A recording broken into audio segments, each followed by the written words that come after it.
Je donne la parole au professeur Dubernard, chef de service de gynécologie obstétrique à la Croix-Rousse. Phase des traitements issus en gynécologie obstétrique et particulièrement dans l'endométriose où il a une expérience qui fait référence mondiale. Bonjour, merci à tous, merci pour cette invitation. C'est toujours un honneur d'assister, de présenter devant vous.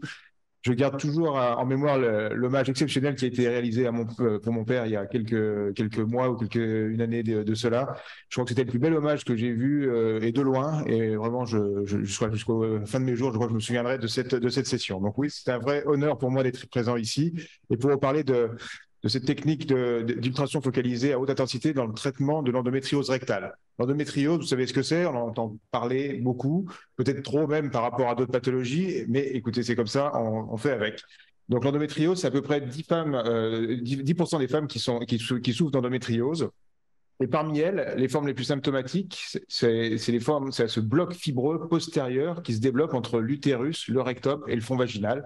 Et donc, c'est ces lésions qui sont responsables de symptômes extrêmement invalidants, comme des dyspareunies, des dysménorrhées, un véritable syndrome rectal pour les chirurgiens digestifs qui sont dans la salle. Donc, c'est vraiment extrêmement invalidant pour une pathologie bénigne qui va naturellement guérir. Le traitement, c'est quoi? Après échec des traitements hormonaux qui sont souvent mal supportés, on va leur proposer une prise en charge chirurgicale. Enlever le rectum à une femme de 25 ans, 30 ans, 40 ans, certes, ça les soulage, mais ça a beaucoup d'effets secondaires qu'on connaît tous. C'est la polyexonération, c'est les dysuries, c'est les troubles de la sensibilité, de la motricité rectale. Donc, c'était extrêmement invalidant. Donc, on a fait beaucoup de prises en charge rectale et je n'ai pas honte de dire que moi, je suis l'élève d'Émile Daraille. Et c'est lui qui m'a formé à la chirurgie de l'endométriose. Je suis maintenant parti à Lyon et donc on a développé ce programme de recherche parce que Lyon est un pôle un peu fort et d'excellence dans les traitements par ultrason focalisé avec bien sûr le Lapto et Cyril Lafont avec la société EDAPT-MS et bien sûr le Focal One. Alors donc j'étais venu vous présenter avec Xavier Martin les résultats d'une étude préliminaire sur une étude de faisabilité sur 20 cas. Là, je reviens avec une étude de safety sur 60 cas, 60 patientes. C'est une étude multicentrique, bien sûr réalisée en majorité à Lyon, mais nous avons pu ouvrir comme ça trois autres centres qui étaient extrêmement intéressés par cette technologie. Donc le Kremlin-Bicêtre à Paris, le CHU d'Angers et la clinique Tivoli à Bordeaux. 60 patientes entre septembre 2020 et mars 2022. Il faut imaginer les confinements, 3 confinements, et donc on est quand même arrivé à inclure ces 60 patientes, suivi des patientes 6 mois post-traitement, avec une IRM comparative à 6 mois, mais également dans le cadre d'une étude de sécurité, toutes les patientes ont bénéficié d'une IRM AJ1 pour vérifier la zone cible, puisqu'on n'a pas de modèle animal, on n'avait aucune donnée précise. Donc IRM AJ1 pour vérifier la sécurité, voir s'il n'y avait pas des complications, pas la fistule, la J, on ne l'avait pas vu, mais globalement des complications post-opératoires immédiates, et puis une IRM à 6 mois. Nous avons inclus donc des patients de plus de 25 ans, sans antécédent de chirurgie rectale. On imagine bien que la résection rectale, la fibrose gêne la diffusion des ultrasons, l'agrafage également, et donc on n'a pas inclus de patientes qui avaient ces antécédents de chirurgie. Lésion rectale unique, pour pas qu'il y ait de biais dans les résultats, à moins de 15 cm de la marginale, donc le rectum. Pas de modification du traitement hormonal. Si les patientes avaient un traitement, elles le poursuivaient dans les 6 mois. Si elles n'avaient pas de traitement hormonal, naturellement, on n'introduisait pas, sauf cas de force majeure, mais ça ne s'est pas présenté. Donc, c'est une étude de sécurité. Donc, l'objectif principal, c'était ça. Est-ce qu'il y a des fistules? Est-ce qu'il y a une morbidité particulière? Et puis, les objectifs secondaires, c'est l'amélioration des symptômes gynécologiques, digestifs, la qualité de vie. Et puis, l'évolution du nodule en IRM dans l'étude de sécurité, de faisabilité, la première étude sur la patiente, on n'avait pas démontré de modification du volume de la lésion. Alors, le principe, il est simple, hein, c'est exactement le même principe. On a copié nos amis urologues, et donc le patient est en décubitus latéral, comme vous pouvez le voir en haut à gauche.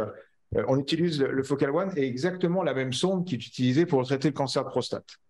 Donc, la sonde est introduite sous rachis-anesthésie ou sous anesthésie générale. Il y a un contrôle direct, vous voyez, parce qu'il y a une cellule d'échographie et les transducteurs thérapeutiques sont en périphérie.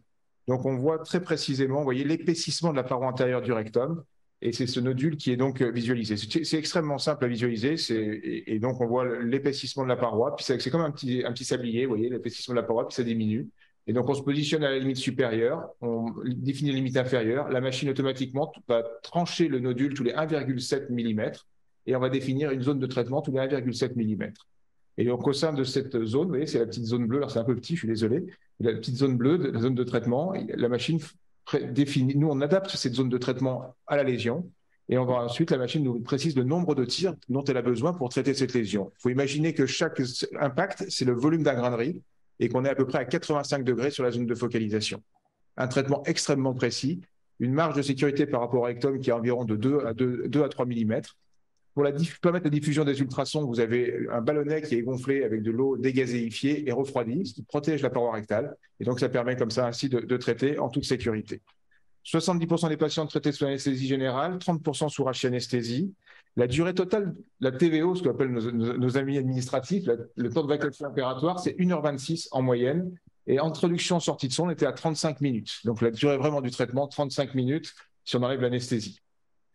La courbe, vous voyez, on a repris les traitements, mais vous voyez, on est en moyenne à moins d'une heure, et quels que soient les centres où on a fait les traitements. Donc très rapidement, la courbe d'apprentissage est très courte. Vous voyez, 4-5 procédures, et puis après, ça roule tout seul. Ce qui est intéressant, c'est la durée d'hospitalisation. La chirurgie rectale, parfois avec des stomies, on est à parfois une semaine, 10 jours, 15 jours d'hospitalisation, des durées d'arrêt de travail extrêmement prolongées, et puis des fermetures de stomies secondairement, éventuellement, si ça a été nécessaire pour la chirurgie initiale. Là, vous voyez que nos patientes, 4 patientes sont sorties le jour même. On a sont sortis à chien après leur IRM de contrôle, et puis une patiente qui est restée un jour de plus pour des douleurs.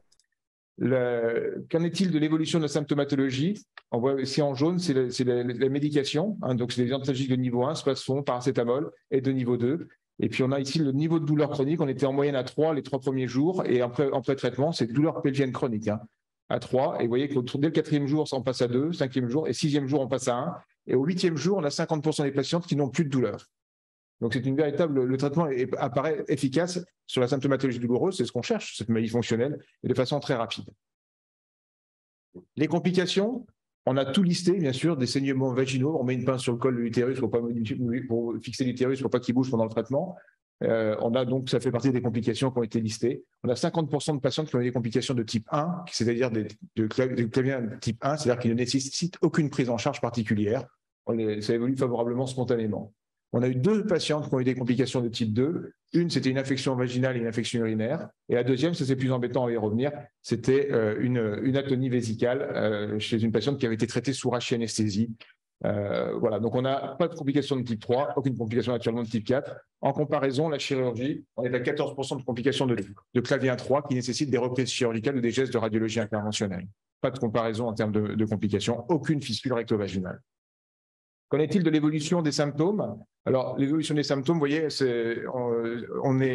confirme que les résultats, vous voyez, la décroissance très rapide des symptômes, que ce soit les symptômes gynécologiques en haut à gauche, les symptômes généraux en haut à droite, en bas à gauche, les symptômes digestifs. Dès le 1er mois, on a un effondrement de la symptomatologie douloureuse. Et dans le tableau, vous avez les EVA. Vous voyez, par exemple, pour les douleurs pelviennes aiguës, elles étaient en moyenne à plus de 6. Dès le 1er mois, elles tombent à 2,3 et elles se maintiennent ainsi. Et c'est hautement statistiquement significatif. Pour les dyspareunies, ces dyspareunies profondes qui altèrent donc bien sûr la vie intime de ces patientes, on n'était pas loin de 5 avant le traitement, on tombe à moins de 2 à 1 mois et ça se maintient à 3 et 6 mois. Pour les troubles digestifs, pour certains rectales, les diarrhées qui étaient à 3, elles tombent à 1. La constipation qui était environ à 4,7, elle tombe à moins de 2 à 1 mois et elle se maintient. Les saignements rectaux, c'est très rare dans cette pathologie parce que c'est une lésion qui est dans la paroi et pas dans la muqueuse. Elles sont aussi également améliorées. Les faux besoins, le syndrome rectal, les crampes, les ténesmes, vous voyez, sont très nettement améliorés de façon très précoce dès le 1er mois et se maintiennent à 6 mois. On n'a pas eu de complications urinaires, parce que c'est la complication de la chirurgie rectale. Ces patientes, elles sont dysuriques quand on leur enlève le rectum par atteinte des nerfs parasympathiques. Là, on n'a eu aucune aggravation significative des signes urinaires. Et puis une amélioration aussi significative des douleurs pelviennes postérieures et de l'asthénie. La qualité de vie des patientes, ça c'est un diagramme radar, mais vous avez les valeurs à côté. La qualité de vie des patientes, je vais le faire assez vite pour gagner du temps. Vous voyez, globalement, dès le 1er mois aussi, et à 3 et 6 mois, on a une amélioration significative des symptômes. Et je dirais 2 points importants. Le premier, c'est effectivement en haut à gauche, c'est des femmes qui sont naturellement actives, c'est des femmes qui doivent, quand elles doivent aller travailler, elles doivent aller chercher leurs enfants. Mais vous voyez, dès le 1er mois, on était à 80% de leur activité physique potentielle. Dès le 1er mois, on arrive à 90% et ça se maintient. Donc, on a une amélioration de l'activité physique. Et puis, dernier point chez ces femmes jeunes, c'est la vie sociale. Et vous voyez que là, pareil, on avait la vie sociale, on avait une altération de près de 50% de leur qualité de vie, de leur vie sociale. Et là, dès le premier mois, on a une amélioration extrêmement importante. Et vous avez les valeurs sur le tableau qui sont également significatives. Donc, on a quelle est l'évolution finalement de ce nodule. Sur les 20 premières patientes, on n'avait pas eu de diminution de la taille du nodule. Là, on a augmenté de 30% l'intensité de la symptomatologie douloureuse, de l'intensité du traitement, pardon. Et donc, si vous regardez ici, c'est une image vous voyez ici, l'utérus, la vessie, le vagin, et ici, on a le bloc fibro-endométriosique qui touche le rectum, qui touche la cloison rectovaginale et qui touche le cul-de-sac vaginal postérieur. Là, c'est une IRM AG1, vous voyez l'impact des IFU avec cet hyposignal. Donc, il confirme bien la zone de traitement. Et là, il a même une patiente avec l'IRM à 6 mois où on voit que le cul-de-sac vaginal postérieur a été nettoyé, la cloison rectovaginale et la paroi rectale. Il reste une toute petite partie du nodule qu'on n'avait pas pu accéder, grâce au volume de la sonde, on n'avait pas pu monter suffisamment. Qu'en est-il de l'évolution des nodules, puisque toutes les patientes ont eu des IRM relus de façon indépendante par un expert en endométriose, mais qui n'avait pas participé à l'inclusion. On a eu une diminution de la taille d'environ pas loin d'un cc, d'un centimètre cube du volume du nodule après traitement à 6 mois, avec cette intensité de traitement, ce que nous n'avions pas pu démontrer précédemment. Donc, en conclusion, les illustrations focalisées dans l'atteinte rectale montrent une très faible morbidité. On a une amélioration significative des symptômes et de la qualité de vie des patientes, parce que c'est ce qu'on recherchait, et une réduction significative du volume de la lésion. Que demander de plus? Donc, la véritable problématique maintenant, c'est finalement où va-t-on positionner cette prise en charge et peut-on retraiter? Puisque c'est ça la question, c'est que si finalement on améliore, mais sur 3, 4 ou 5 ans, ou peut-être 6 ou 8 mois, et qu'après on doit faire une chirurgie, bon, c'est intéressant, mais ça manque peut-être d'intérêt. C'est la question, c'est est-ce qu'on peut retraiter? Donc ça, c'est une des prochaines études que nous allons conduire. Et puis là, depuis hier, nous avons commencé cette nouvelle étude multicentrique et ouvrez bien les yeux, ouvrez bien les oreilles. C'est une étude multicentrique en double aveugle. Nous avons eu l'accord du comité d'éthique pour endormir toutes les patientes, introduire la sonde endorectale, planifier le traitement, et une patiente sur deux ne connaît pas si ne sait pas si elle a été traitée. Et en double aveugle, c'est-à-dire même moi, je ne suis pas en mesure de savoir si la patiente a été traitée. Donc, on a inclus les 2 premières patientes. C'est 60 patientes qui vont être incluses. On veut faire ça de façon éclair, parce que naturellement, que les patientes qui sont dans le bras CHAM, on ne peut pas se permettre d'attendre 2 ans pour leur reproposer un traitement.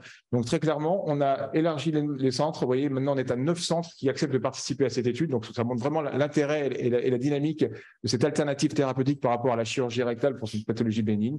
Donc, 9 centres. Et donc, on a bon espoir de pouvoir inclure on a déjà à peu près 45 patientes pré-inclus, de pouvoir finir les inclusions et les traitements fin juillet de cette année. Donc voilà où nous en sommes. Nous déposons le dossier norme CE, la société LabTMS dépose le dossier norme CE, mais comme on l'a dit précédemment, la vraie problématique aussi, ça va être comment est-ce qu'on va rembourser cette prise en charge. Et ça, c'est une autre problématique. Cette innovation française, comme on en a beaucoup d'autres, comme on en a parlé ici, qui sont souvent… Donc voilà, j'ai tendu une nouvelle perche. Donc voilà ce que je voulais vous présenter. Et puis donc voilà, c'est cette dynamique qui se crée avec cette alternative. Et puis cette étude assez exceptionnelle en double aveugle qui nous a été validée. Donc je crois que c'était vraiment l'étude du plus haut niveau de preuve scientifique. Donc j'espère pouvoir revenir ici quelques mois avec les résultats de cette belle étude. Bravo. Merci. C'est une discussion de 5 minutes. Oui, non, juste une question. Est-ce que vous avez montré votre protocole à la HAS? Ils sont d'accord? Bien sûr, HAS, CNSM. D'accord. Oui, c'est la HAS qui est important. Vous parliez tout à l'heure, il y a une vraie collaboration en fait, parce que c'est une vraie collaboration avec la HAS. On a été plusieurs fois à la HAS. Ils nous ont proposé, ils nous ont dit effectivement l'idéal aussi, ce serait de faire une étude comparative versus la chirurgie. Mais ils sont tout à fait conscients que finalement proposer une chirurgie à ces jeunes patientes, alors qu'on peut leur proposer les ultrasons focalisés, elles ne resteront pas dans le bras chirurgie, 1 sur 2 partira. Donc ce serait une étude qui sera probablement… En fait, ils sont inquiets qu'on fasse une étude finalement qu'on ne puisse pas inclure. Donc, on est en train de comparer. En fait, on a commencé là une étude, c'est une thèse d'une de mes internes. On compare une série historique de 300 patientes monocentriques à la clinique Tivoli de Bordeaux, qui est un énorme centre de chirurgie endométriosique, avec nos patientes IFU. On va appareiller. Donc, on a une étude de comparaison sur une cohorte rétrospective, mais qui permettra peut-être de répondre à la question sur l'évolution de la comparaison des symptômes. Je crois que c'est une bonne attitude parce que, en fait, Bon, l'HAS, ça c'est vieux réflexe d'études randomisées systématiques par rapport à la chirurgie. Bon, ça marche jamais. Mais d'avoir l'accord de l'HAS avant l'étude, ça va permettre d'accélérer considérablement la prise de remboursement. C'est le seul moyen. Et le message à passer, c'est quand vous avez des nouveaux traitements que vous voulez évaluer, au lieu de faire votre étude dans votre coin, il faut aller voir la HAS pour leur proposer la méthodologie.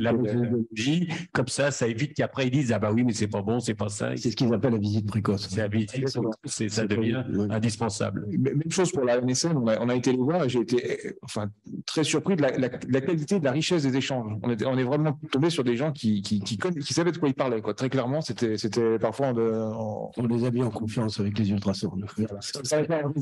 C'est facile. Ça. Juste une question, je suis cardiologue, j'ai pas très bien compris comment on pouvait faire un traitement basé sur l'imagerie en aveugle. C'est quelque chose. Alors c'est très intéressant. En fait, on planifie tout. Et quand vous avez votre tranche de section, en fait, vous avez délimité les limites. On vous dit il y a tant de tirs, et au moment où le tir est supposé se faire ou ne pas se faire, l'image est figée. Ouais. Donc pendant une seconde, c'est figé. C'est chaud. Et donc, j'étais un peu inquiet. J'ai fait aucun problème. Et c'est ce qu'on faisait à l'époque avec le premier appareil d'EDAP, le Maxis. Et on n'avait pas de temps réel. C'est exactement ça. Oui, Guillaume. Oui, bonjour, merci beaucoup pour cette belle présentation. Moi, je voulais aussi dans le registre études, c'est un projet qui est financé par qui? Et est-ce que vous avez soumis le projet aux PHRC nationaux, aux PHRC régionaux? Parce que en fait, la vraie filière, c'est plutôt ça pour valider donc une des filières en tous les cas. Est-ce que mon voisin peut répondre? Mais je pense qu'on a malheureusement un peu la même idée. On s'est tous heurtés à des PHRC, la lourdeur du PHRC, et finalement pour ne pas avoir le financement in fine. Donc là, c'est une étude qui est financée par EDAP-TMS.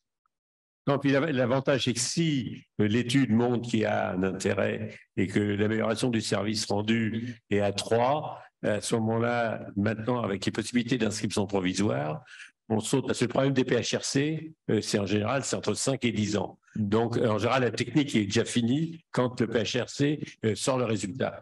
Donc, tandis qu'avec ce système-là, de faire des études, on peut imaginer, on en parlait tout à l'heure, avec les bras fantômes, etc. par ailleurs, mais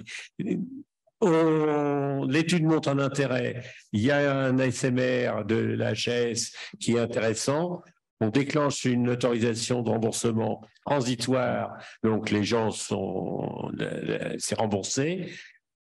Pendant une période de 3 ans, il est obligatoire de remplir un registre. Si le registre n'est pas rempli, on retire de la CCAM l'acte. Si des individus ne remplissent pas le registre, je suis en train de me battre pour qu'à ce moment-là, la sécurité sociale demande des indus, c'est-à-dire demande que le chirurgien rembourse ce qu'il a touché, parce que c'est un donnant-donnant.